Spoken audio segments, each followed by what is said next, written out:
and welcome to the Philistine Podcast, a podcast where we were challenged with trying to articulate a love for art and storytelling. Today I am joined by my fairy.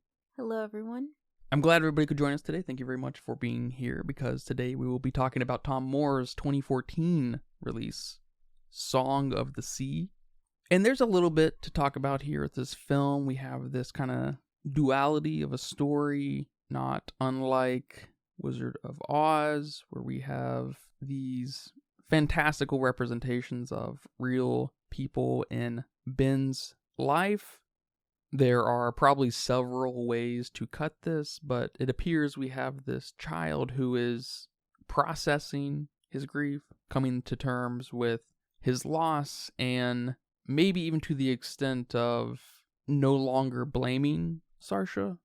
And the beats on paper, going from the lighthouse island, quickly meeting these characters that are then represented in this journey of processing grief, very much in the vein of Labyrinth and A Never-Ending Story. It's all kind of a half measure. We don't really get any texture or characterization with these people, or even texture with their relationships, especially Ben and his dad. Maybe it's just me, but it's hard to get a grasp on, is this Ben's perspective of his dad, and his dad's not actually this hurt? Because it has been a long time since Ben's mom died, and is this just his projection of the pain that has come along with it, and he's fabricating this same pain in his dad, and obviously at the same time blaming Saoirse? I suppose it's kind of vague to the point of interpretation, maybe. But all in all, I think it's a pretty lousy example of drawing these parallels. Although I will say I really like the duality of the ferryman being the guy, the wizard-like man with the long hair, having all of the stories in his strands of hair. It's a great visual, great idea. His sequence was the only moment I was having an ounce of fun and engaged in the film. Overall, it was pretty boring. So I don't know, man. I'm very curious how you're feeling about Song of the Sea. It's pretty bare bones, and I can see how that's attractive, but what do you think? Man, oh man, was this movie boring. It just felt like a superficial comparison, metaphor, for the overall message to be, don't bottle up your emotions, while literally having the emotions in a bottle. Okay, it missed some complexity. It didn't make me feel what it was supposed to make me feel. Yeah, it was kind of missing that epic nature that comes along with, that journey of meeting these people who are larger than life. It reminded me kind of Alice in Wonderland, too, where it really is just this pit stop after pit stop after pit stop. And outside of the visuals, it just doesn't give you too much. Yeah, all those pit stops we could have had were just condensed into the map he drew to later find his dog, right? Maybe we could have had something there to show us these characters, Ben's journey, Ben's feelings, but instead we focus on other aspects of the story. My lack of feelings towards this movie was very similar to what I felt in The Legend of Ochi. They have those bones to make you cry, to make you feel that grief, that loss, but it was a big miss for me. But I really start to question whether it's me or not, because there's nothing but love towards this film out there, especially with how it makes people feel. Saw a lot of reviews of people crying and just really feeling this movie. So I really start to question whether it is the movie making people feel this way, or just the idea of loss. The film doesn't connect the emotions between the characters effectively. Obviously, all of these characters had issues to work through, but we didn't get a really good sense of what those issues were exactly and why these characters felt that way. Why was Ben mad at his sister? Okay, let's assume that it's because his mom died giving birth to Saoirse, but it just felt too quick or too artificial, because the last thing he had said was they were going to be best friends. And I almost wish I would have seen what caused Ben to so quickly change his mind. Because I don't know. I feel like that first year of losing their mom is more crucial than 6 years later. Unless the film's trying to say something about it's been 6 years and all these characters are still suffering from the mom's loss. Or like you said, some kind of skewed perspective that Ben is having towards his dad. But maybe that's what I found so superficial about it, because that's too long. Not saying there's a period of grief a person should have, but time heals all wounds. And that first year would have had way more of an impact on that initial feeling of loss than 6 years later. Or maybe I'm missing the overall metaphor of the film. There's obviously some connections between the dad and Mac Lear, or however you say his name, the grandma and Maka. But I wish the story would have focused on their relationship a bit more. I don't really understand what the problem was with each other. Why has the grandma taken so long to take away those kids from an obviously irresponsible and avoidant parent? Because it really shocked me that the dad knew that Sarsha was a Selkie. Yeah, they really just dropped that on you like we were supposed to pick that up at some point. No, that's very fair. And if he knew that, if the dad knew that, why didn't he pay attention to any of her signs of struggle? Did the dad knew his wife was one? Right? Yes. So he didn't know the signs of struggle? He didn't know he had to keep that coat nearby? He didn't know he had to at least keep her near the ocean? I don't know, man. But if the film would have taken that approach, it would have made for a better film about some psychological problems that the dad had if he were doing this. And that experience of loss on an adult.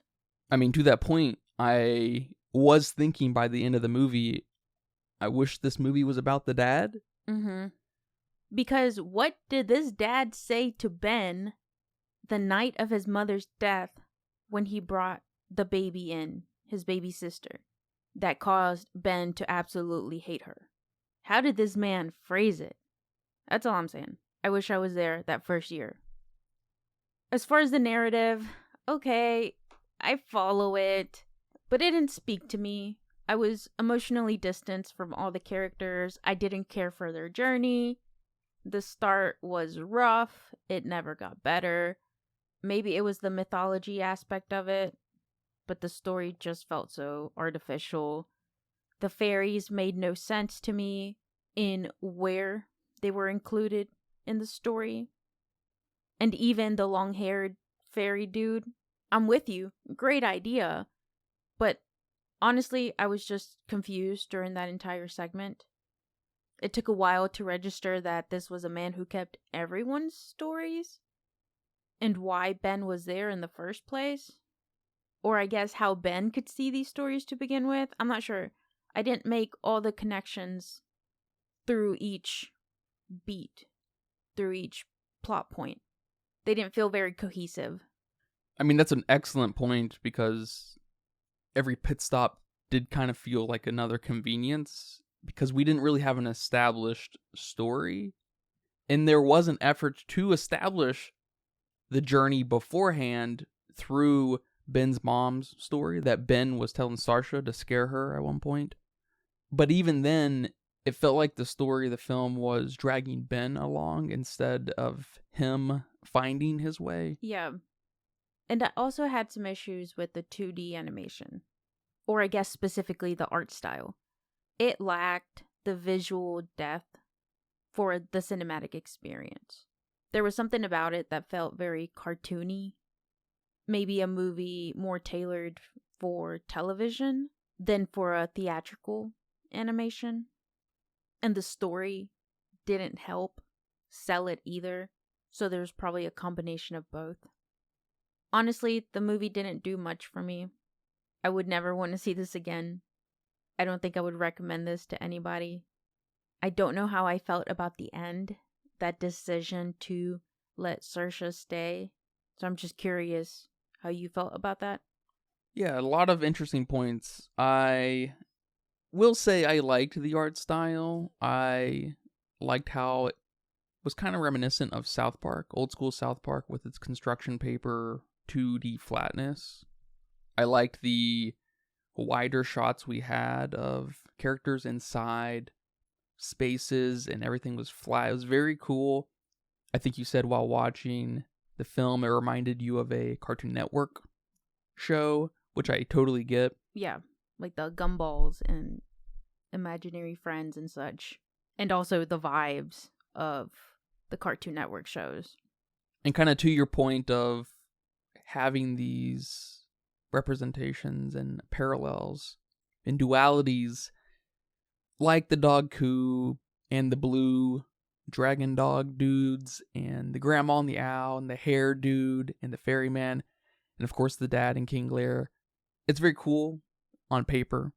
The bottling of emotions is very cool on paper and no doubt can be effective and apparently is in this film to a lot of people.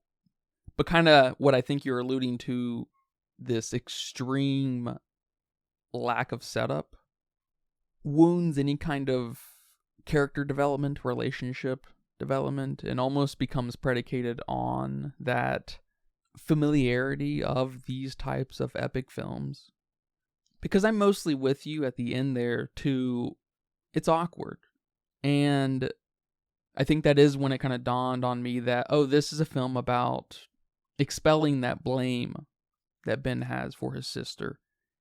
But at the same time, I'm thinking, man, I wish we would have got more definition of what these characters meant to each other, how they interacted before going on this journey. Just a little bit of setup, of course. No, for sure. We're missing that internal struggle that Ben feels towards his family, towards Sarsha. Because how can you expel that guilt, the blame, when we didn't feel that blame with you? We're just told that you feel guilty for some reason, that we're assuming it's because your mom died. And Sarsha was the last thing that reminded you of her, the mom left behind when she died. You're definitely onto something there.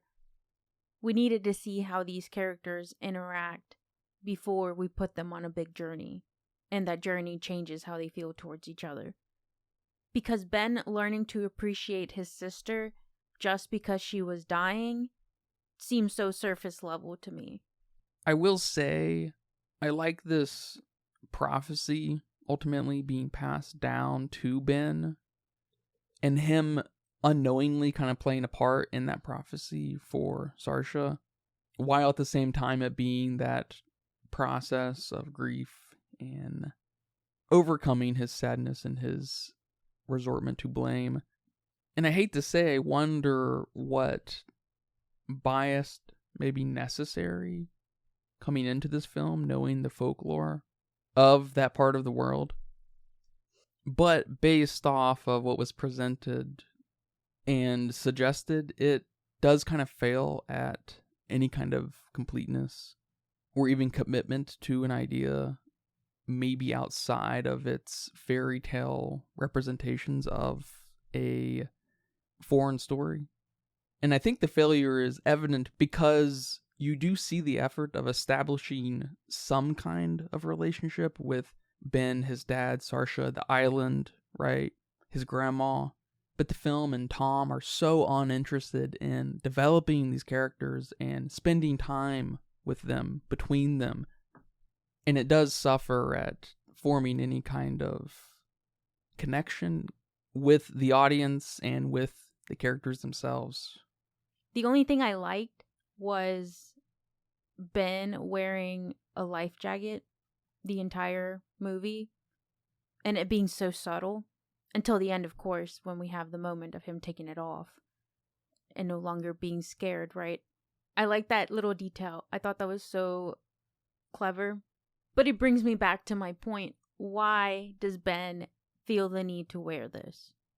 Because his mom passed away in the ocean? Yeah, it all comes back to that lack of setup in that first act. What did the dad tell him? That's what I'm getting the most out of this movie. This father who didn't step up in this time of grief to take care of his kids. Yeah, and I mean, you made it a point earlier. It's kind of funny because in the beginning you're like, he's grief-ridden, just like Ben, projection or not. And then at the end, he drops that bomb on us of knowing that Sarsha is a selfie like the mother. And she's like, what? That shocked me to hear, honestly. And that's what sold this idea of an irresponsible father to me. Because what did he say to poor Ben? The ocean took your mother away? And this little kid now has to wear a life jacket? And the dad sees this? Doesn't have a conversation with his kid? Hey, son, that's not what I meant. You can't fear the ocean, blah, blah, blah. I don't know. But just lets him wear it.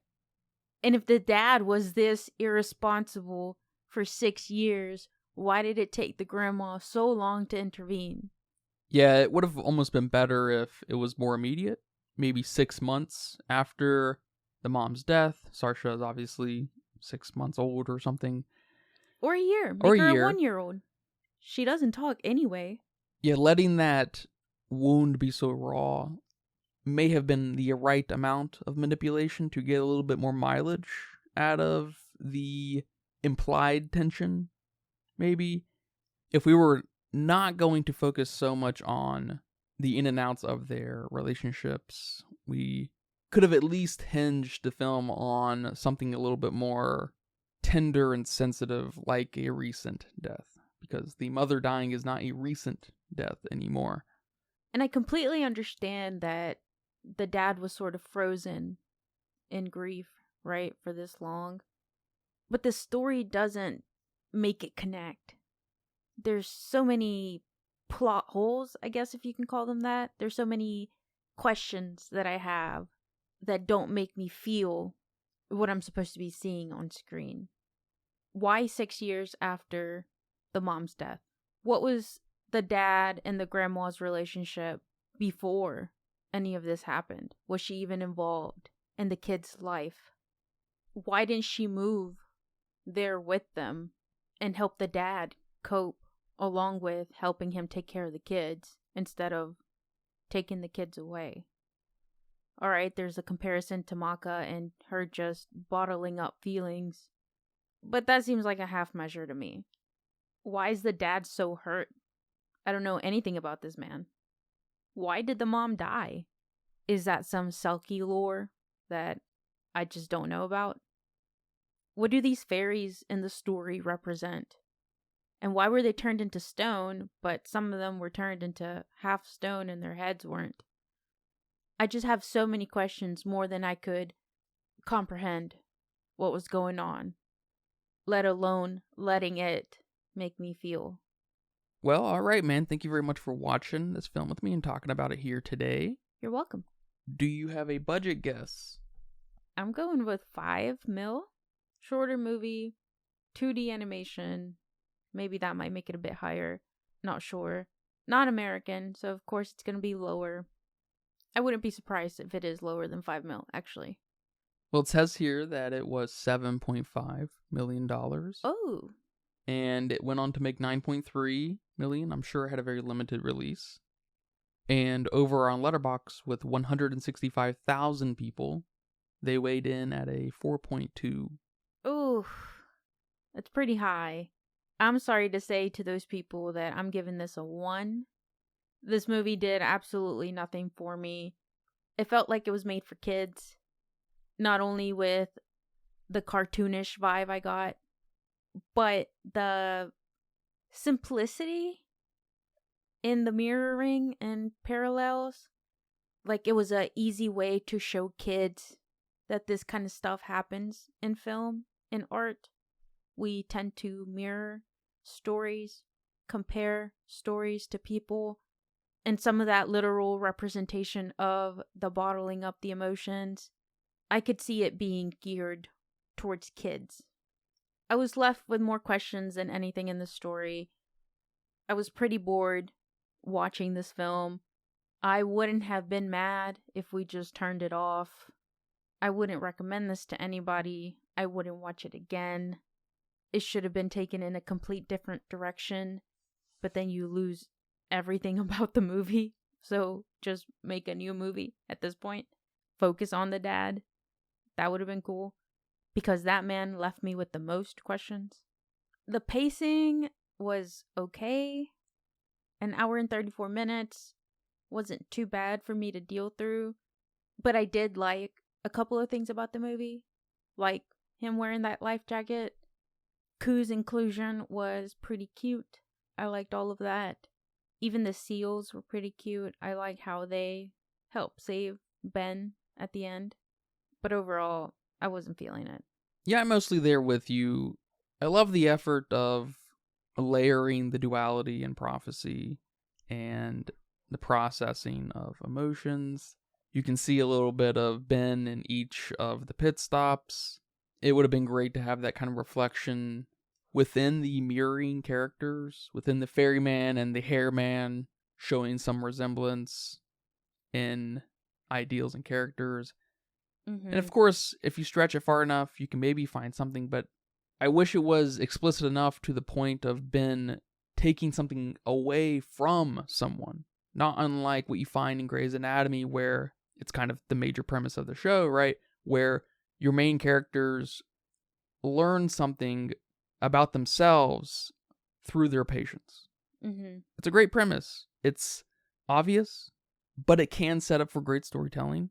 And it may just be me, but at a point I'm asking myself, wait, is King Lear Ben? You know, I'm getting kind of confused with who the mirroring even is, because there's such a lack of texture within these characters. And I will add, nothing against the one and only Brendan Gleeson, and this may have more to do with Tomm Moore and crew, but this man is not a voice actor. He gave some of the most half-hearted deliveries I've ever heard in a movie. Maybe top 5 worst voice acting performances. Oh, wow. And I thought we were going to kind of have fun with the sound design, too, because you pointed out at one point where Ben was at the top of the lighthouse trying to talk to his dad, and it was kind of muffled. And it was kind of cool, but it was just kind of a one-and-done thing. Right. At another point, we were at the lighthouse, and it was no longer muffled. I was like, okay, wait, what happened? So, I mean, in moments kind of like that, it's just like, well, what's the perspective of this film, right? Because King Lear and the dad seem to be somewhat of a major focus, but we don't really get any kind of payoff or proper setup. But on the island, we constantly see the dad, and when we see the island, we constantly see the island next to their island, which is King Lear frozen, turned into stone. We obviously see the echoes of Frozen in Stone constantly throughout the film. I will also add, I guess, I like Ben being seen in all of the pit stops, whether that be the bottling up or him being the messenger of the story. He has the memories. He's also frozen in time with grief. I just wish that could have been reflected within all of the characters a little bit more. So I don't know, man. A 1.5. There's some effort here that I like. I like the art style. I like the animation. For the most part, I did not like the prologue section with the mom and how it had this border is very weird. I was like, oh man, I hope that is not in the rest of the film. It wasn't. So I think I'm sticking with a 1.5. So yeah, man, thank you again for watching this movie, and thank you guys for listening to this episode of the Filmistines. I hope you guys enjoyed that. Remember, we post every Wednesday and Friday on patreon.com/Filmistines and YouTube and Spotify and Apple Podcasts and all the free places to watch or listen to podcasts. Our next episode will be on the film Cabaret, so please look forward to that. That'll be a good talk. Remember to leave nice comments, thoughts, and ideas on our Patreon as well. Come subscribe, come write in, come request a film. We appreciate all the support. Thank you guys very much. But until next time, take care. Bye-bye. Bye-bye. And that's a wrap for today's episode of The Filmistines. Thanks for tuning in and joining us on our cinematic journey. We hope you enjoyed the discussion and gained new insights and perspectives on the world of movies. Don't forget to subscribe to our podcast on your favorite platform, especially Patreon at patreon.com/Filmistines, and follow us on social media for more film-related content. We love hearing from our listeners, so if you have any feedback, suggestions, movie recommendations, or book recommendations, please feel free to reach out to us. Until next time, keep watching, keep loving the magic of movies. This is the Filmsteins, signing off.